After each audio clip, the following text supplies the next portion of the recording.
Good day! This is Mythology Stories, a podcast that reads mythological stories. These stories reflect the different value systems of people from all over the world. But these stories, at the core, are really just fun to read. So relax everyone, smile widely, and let's start our storytelling session. First tale is a tale from the Tinguan Tribe from Abra, Philippines. Our source material is the book Philippine Folk Tales that has been compiled and annotated by Mabel Cook Cole. It was published in Chicago by A.C. McClurch and Company in 1916. The book can now be accessed for free at www.gutenberg.org.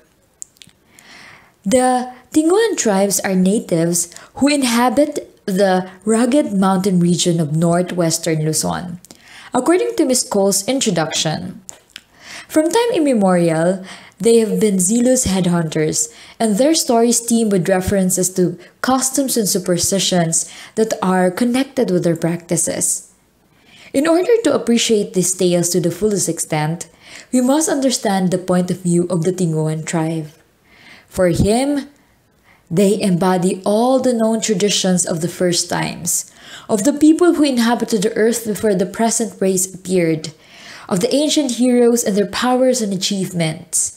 In these tales, he finds an explanation of and reason for many of his present laws and customs. The first tale is entitled Aponibulinayen and the Sun. One day, Aponibulinayen and her sister-in-law went out to gather greens. They walked to the woods to the place where the sisiclet grew, for the tender leaves of this vine are very good to eat.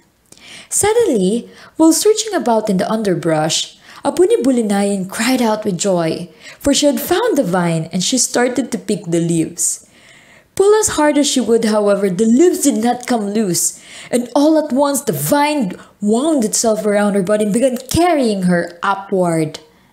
Far up through the air she went until she reached the sky, and there the vine set her down under a tree. Aponibulinayen was so surprised to find herself in the sky that for some time she just sat and looked around. And then, hearing a rooster crow, she arose to see if she could find it. Not far from where she had sat was a beautiful spring surrounded by tall betel-nut trees whose tops were pure gold. Rare beads were the sounds of the spring, and the place where the women set their jars when they came to dip water was a large golden plate. As Aponibulinayen stood admiring the beauties of the spring, she beheld a small house nearby, and she was filled with fear lest the owner should find her there. She looked about for some means of escape and finally climbed to the top of a betel-nut tree and hid. Now, the owner of this house was Iniinit, the sun, but he was never at home in the daylight, for it was his duty to shine in the sky and give light to all the world. At the close of the day, when the big star took his place in the sky to shine through the night, Iniinit returned to his house, but early the next morning he was always off again. From her place in the top of the betel-nut tree, Aponibulinayen saw the sun when he came home at the evening time, and again the next morning she saw him leave. When she was sure that he was out of sight, she climbed down and entered his dwelling, for she was very hungry.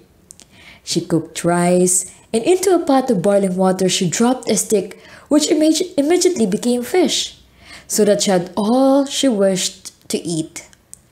When she was no longer hungry, she lay down on the bed to sleep.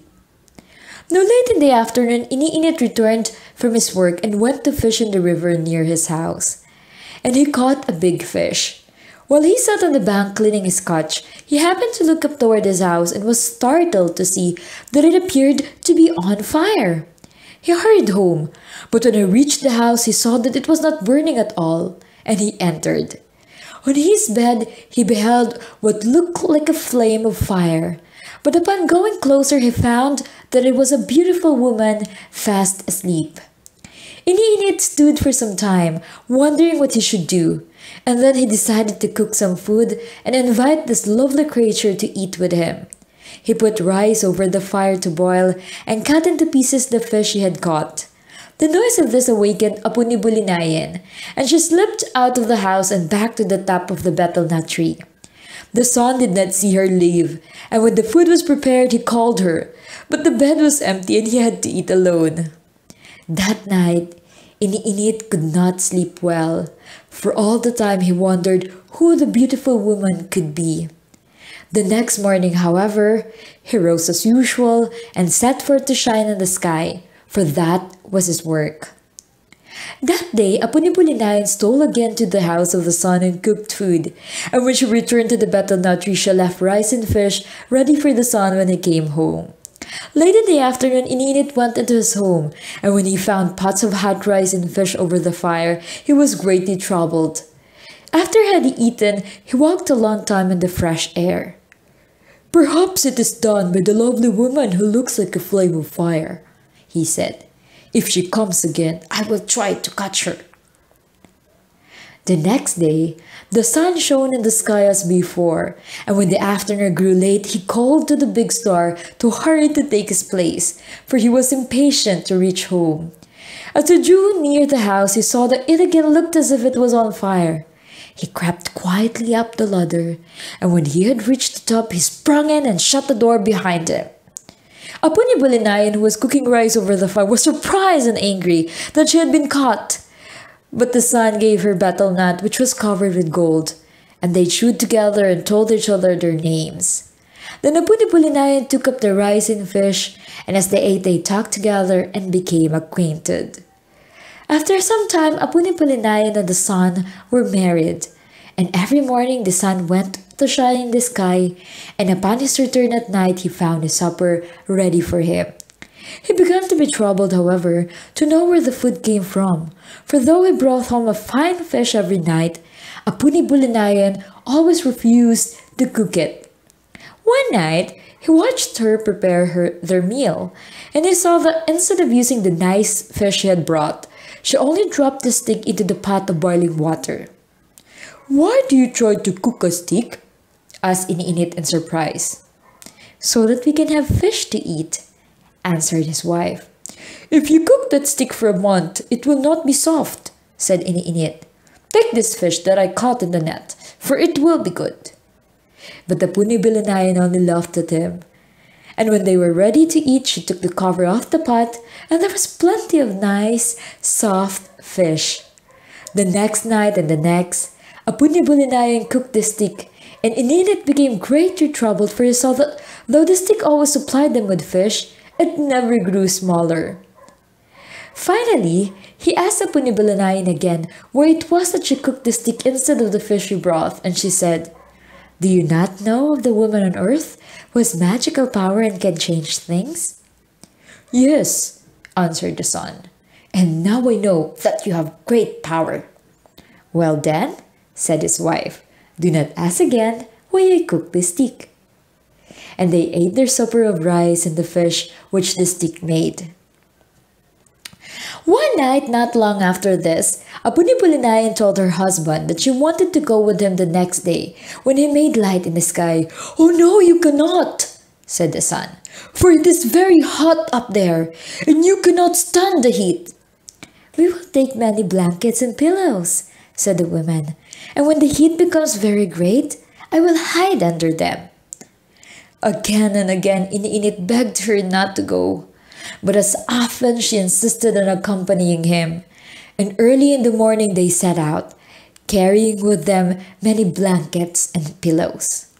First, they went to the east, and as soon as they arrived, the sun began to shine, and Aponibulinayen was with him.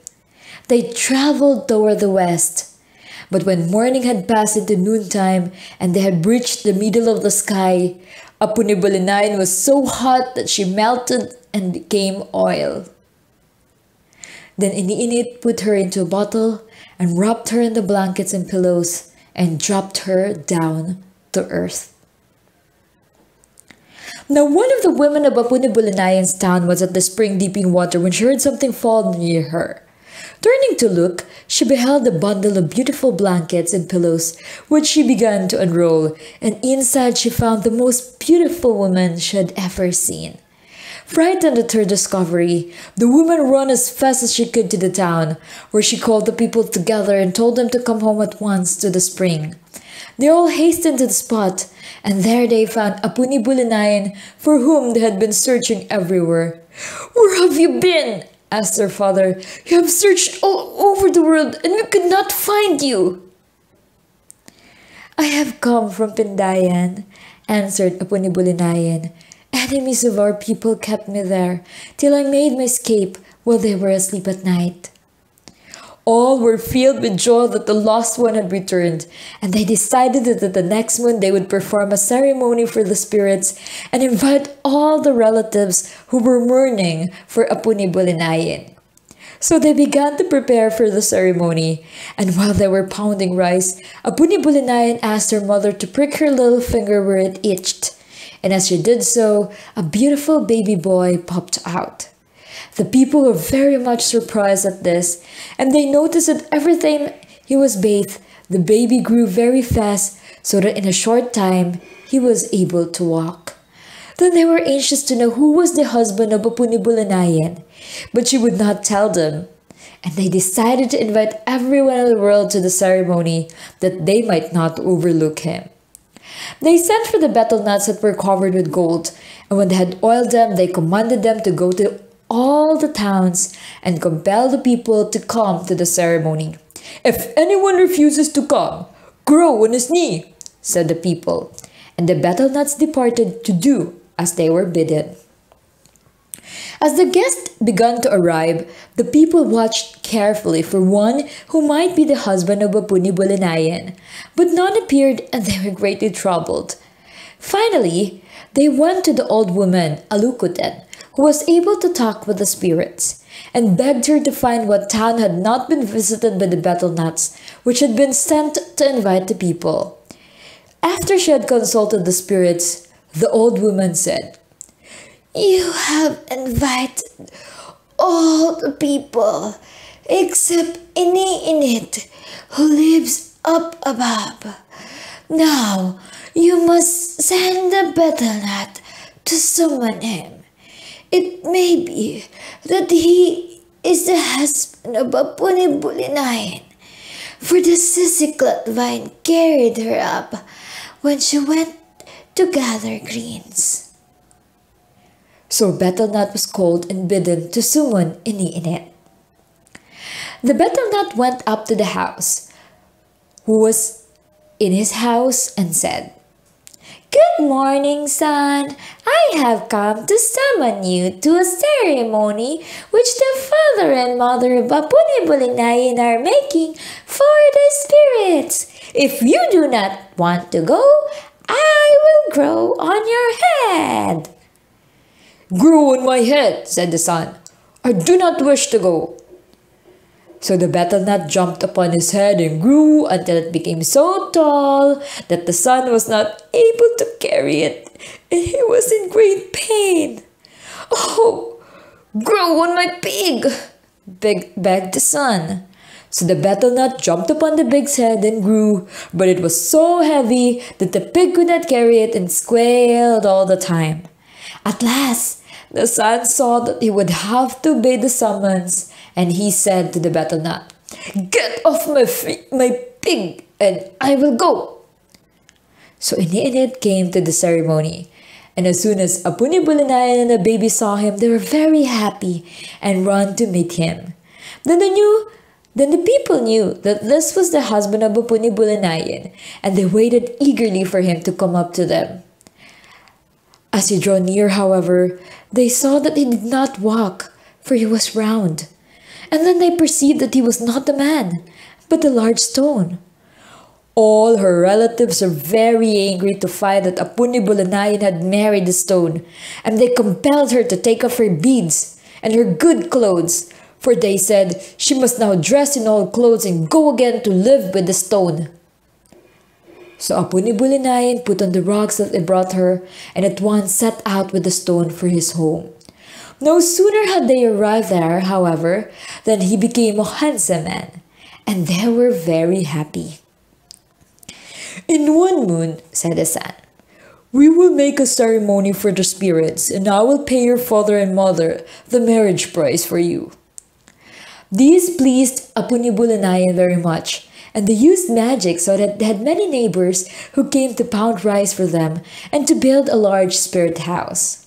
Then they sent oiled betel nuts to summon their relatives to the ceremony. The father of Aponibulinayen did not want to go, but the betel nut threatened to grow on his knee if he did not. So he commanded all the people in the town to wash their hair and their clothes, and when all was ready, they set out. When they reached the town, they were greatly surprised to find that the stone had become a man, and they chewed the magic betel nuts to see who he might be. It was discovered that he was the son of a couple in Aponibulinayen's own town, and the people all rejoiced that this couple had found the son whom they had thought lost. They named him Aponitulao, and his parents paid the marriage price for his wife, the spirit house 9 times full of valuable jars. After that, all danced and made merry for 1 moon. And when the people departed for their homes, Iniinit and his wife went with them to live on the earth. The tale of Aponibulinayen and the sun. Thank you for listening to Mythology Stories, a podcast that reads mythological stories. For more of these stories, please subscribe. Bye!